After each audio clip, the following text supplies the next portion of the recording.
За. За сайн байна уу гомчргой. Сайн байна уу? Сайхан тусч байна уу? Сайхан тусч байна уу? Сайхан тусч байна. За туслан хэр байна да? За яг одоо зузуулагтай гэж үлдсэн нь бол үлдсэн юм л идэхээр өөс ургалаа энэ жил. За. Одоо бол гайгүй л байна. Гэтэ бас зарим аймагуудад ургас муу сураг байна. Танаас нэг юм тодруулахад төрөдөрлөө. Та чинь хэвлэн багварл мурал дахин хийгээд хөдөө гадаагуур давхиад малчтай уулзаж жоохон улс төржөө давхиад байна уу да? За яг энэ ардын хавьсгалын жилүүдээс хойш 100 гаруй жилд олон үеийн засгийн газар янз бүрийн шийдвэр гаргаж ирсэн байгаа. Энэ үйлдвэр аж ахуй тэгэл нуулсаар аж ахуй бүх салбаруудаар тэг яг горшоолол гэж байсан, коммун гэж байсан, нэгдэл гэж байсан. За эднээс бол яг тухайн нийгмийн юугаар нэг тиймэрхүү юмнууд болсон. Яг нэгдэл нь бол олон жил байсан 1959 онд нэгдэлч хөдөлгөөн ялсан шүү дээ. Тэр газар ч ялсан. За тэгээд одоо нийгмийг яг горшоолоод, хувийн өмчийг горшоолоод, тэг улсын өмч, горшоолын өмч гэсэн хоёр өмчин төр тогтцоогоод 92 онд энэ байхгүй болсон. Тэгээд одоо 90 оны үед би нэгдэл гэдэг айл нэг л бишээ энэ төр гэж үнэн сонд статья биччихсэн. За. Нэг л болохгүй нэ гэж. За. За ингээ нэгдэл одоо яг цагийн ирэхээр дэлхийн нийтээр ерөнхийдөө Оросд нөгөө Горбачев перестройк болгоод тэгэл одоо янз бүрийн юм болгож яваад нэгдэл бол ингээд 92 онд ховжлогдаад ингээд алга болсон. Ингээ ховид мал гарч ирээд хэд дахин өссөн. Бараг 4 дахин өссөн. Ингээд 70-80 сая малтай болсон. За тэгээд ерөнхийдөө 30 хэдэн жилд мал аж ахуй том бодлого ерөөсөн гаргаагүй. Зөнгөөрөл явсан. Тэгээ нэг жалгын айлууд нэг амин арга цаасан натурал аж ахуй гэж байсан. Өргөтгсөн хүн үйлдвэрлэл явуулж чаддгүй. Зүгээр нэг дөнгөж амин арга цаасан айл ийм байсан. Тэгээ энийг одоо болохгүй байна гэж энэ 23 24 оны энэ аюултай гам шиг энээс одоо сургамж аваад за энэ цаг уурын өөрчлөлтөөс малчтайг одоо хамгаалах хууль гэж гаргаад тэрнтэй ингээ холбогдуулаад юу гэлээ шүү дээ. Яг нь горшин энэ ерөөс горшихгүй болохгүй нэг. Тэгээ нэг ийм санаачлал гаргаж яа засгийн газар. За. Их хурал гаргасан байгаа үстэй бодвол. Тэгээ энэ санаачлал надад ер нь цаг үе олсон зөв юм шиг санагдаад. Тэгээ жоох явлаа. Санагдаж юмгүй энэ үл зөв.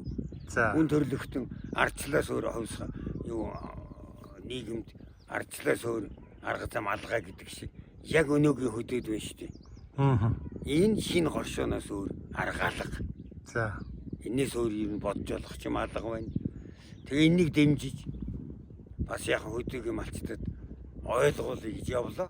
За. Тэгвэл энэ нийгэм чинь 2 хуваа гэдэг эсэргүүцэд байдаг юм байна. Тэгээд би тэгээ одоо янз бүрийн нэгдлийн дахиад байгуулах нь малын хурааж авч угаад бүх малын банкнд барьцаалж угаад тэгээ дахиад барьцаанд орцуулсаас газар нутгийг хурааж аваад ингээд өвөр Монгол шиг болгох нэг хятадын бодлого явагдаж байна гээл ингээд нийгэм ингээд хоёр хэсэг хуваагдаад байна. Тэгэхээр энэ одоо тийм биш ээ.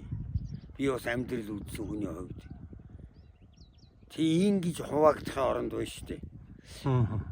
Ингэж нийгмийн хэмжээний массыг ингэж хооронд нь үүмүүлж ар зэрэгдийг үүмүүлэхийн оронд тэр ордон дотор улдар асуудлаа яриад шийдээд тэгээ гаргаж ирэхгүй одоо ойлгохгүй те нийгмийн тэр массыг ингэж үүмүүлж байгаа явдал бол ер нь тусгаар тогтнол ч гэсэн хороо нөлөө өгч мэднэ гэж би ингэж бодоод тэгээд энийг нэг ойлгуулах талаас нь хэвлийн баг хурал хийсэн. За. Тэгвэл тэн дээр бол би тэр нам энэ нам гэж ингэж талцаж тийм бидэнд хэрэггүй. Бид чирээс өмнө байгаа ажиллаа л хийгэж явдаг бол ер нь хөдөөгийн малчид, нүүдлийн малчид бидэнд бол нэг намын нэг хатуу гişмжлэл намаар таалцах юм асуудал байхгүй шүү дээ. Малчид чир нь яг нарийн дээр дандаа хүний төлөө ажил хийж явдаг хүн. Нийгмийн тэжээч мөн дэлхийн зах зохиолч гэсэн тэжээч байгаль орчин ариун нанд нагч нар наваа гоцрыг нөхс сувг шууд ухад цемент сутгахгүй. Ер нь болж игэл нүүд суугаад яваад үе гэсэн. Ийм одоо бас агуу бодолтой ард хүн байхгүй юу.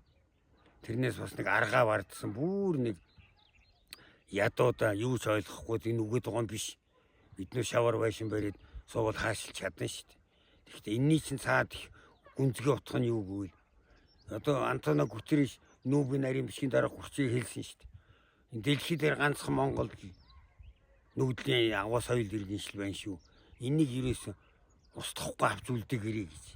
Тэгээд малчид бид чинь дэлхийн хүндрэлтний өвний соёл иргэншлийг авч гоцрох үүрэг хүлээс болсон шүү дээ. Тэрнээс бас нэг зүгээр нэг яваад байгаа улс биш. Тэгээд Монгол үндсэн хуулинд байгаа шүү дээ. Ганцхан манай салбарыг хэлсэн байгаа шүү дээ. Мал бол үндэсний баялаг өгөөд төрийн хамгаалтанд байна гэж. Тийм ээ. Тэрнээс биш тэр машин тэр том 20 давхар байшин үндэсний баялаг мөн төрийн хамгаалтанд байна гэж заагаагүй байгаа шүү дээ. Тэгэхээр бид ийм агуу юмыг бас харж байгаа ард түмэн байхгүй юу. Тэгэхээр бид өөрсдөө ёс суртахуунтай шударга үнэнч ийм байх хэрэгтэй байхгүй юу. Тийм одоо агуу үндэсний баялаг өгөөд төрийн хамгаалтанд байгаа юмыг бид харж хариуцж байгаа учраас бид бас давуу талтай. Тэгээ энэ талыг л би ойлгуулж жоохон ярьсан.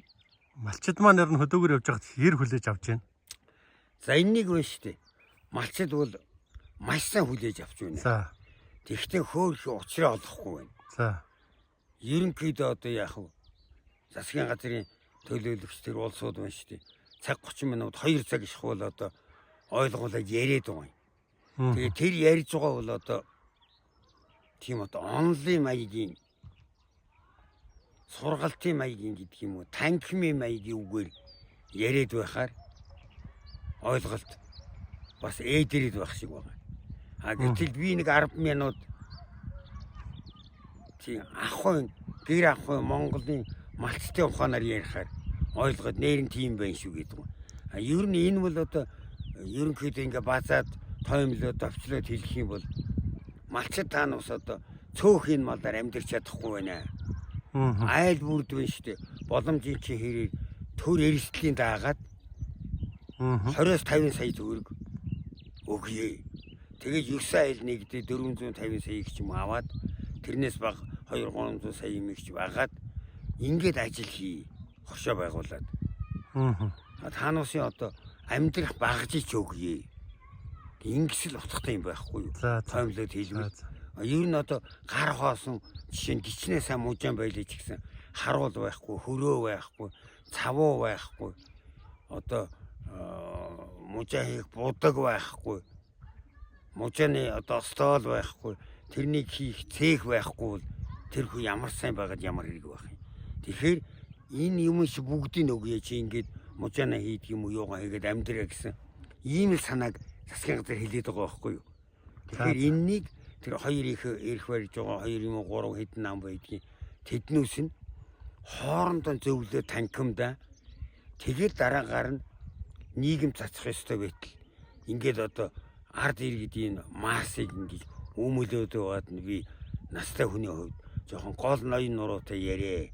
Тэр элдвийн талдсаж байгаа юм бол тэр танхимдаа ордондоо яриа. Гудамжинд одоо ингээд сошиалор зацаад л янз бүрийн юм хүнд юм зааж өгöd ярьж байгаа шиг ингээд байж болохгүй. Сайхан ноён нуруутай, гол шугамтай энэ нийгмийг одоо чиглүүлэх, заалах үүрэгтэй юм чинь тэр хэмжээгээр юм байл гэж би тиймэрхүү юм хэвлийн бохорол дээр хэлсэн л тийм. За таны нас өдөр ч одоо хэд өрөөд байгаа лээ нууц швал. Одоо тэгэл одоо 80 хүрээл шүргээл гараад ингээд байна шүү дээ. Одоо ингээд явхад ядрахгүй байна. Одоо ядарна гэдэг чинь байна шүү дээ. Ерөөс хүний бүх булчин ширүүмс чинь нөгөө сэтгэл өдөрж явдаг учраас. За. Сэтгэлд одоо тамир байвал тэгэл биеийн тамир байна шүү дээ. Сэтгэлээр унцчихвал тэгэл ямар ч хэрэггүй шүү дээ. Би чамд ярьж ил байсан да өрд нь. Энэ ертөнц энэ хорвооч нь байна шүү дээ. Өөдрөг сэтгэлдээ хүн зориулагдсан шүү дээ. Би нас дарчлаа одоо болчлоо гэд хэвтээд ивэл хэвтэл байна шүү дээ. Тийм учраас залуучуудтай өөдрөг юм яриад нийгэмд бас яахав дуу хоолойч гэдэг нь юу юм бас яахав. Зөвхөн амьдрал үүдсэн хүний хувьд бас нэг иймэрхүү вакцины тамс амьдрал гэж яриад яваа байхгүй юу. За. Тэрнээс нэг булас төрж яваад тэр нам энэ нам гэж яах вэ? Энэ Монгол улс ч нэмэн шүү дээ. Ардын намын Монгол гэж байхгүй, ардчилс намын Монгол гэж байхгүй, хүн намын Монгол улс гэж байхгүй шүү дээ. Ерөөсөө л Монгол орн. Ганцхан Монгол орн. Тэр дотор одоо тэр намууд байдаг юм байгаа. Нам гэдэг чинь улс төрд парламент гарахт л багж нь болдог болохоос тэрнээс бус цагт амьдралыг бүгдийн залаад ингээд талцуулаад байвал ямар хэрэг байх вэ? Тийм л одоо амьдралын ухаан ярьдаг юм би. За баярлалаа, таны ажил өсөд амжилт хүсье. За баярлалаа.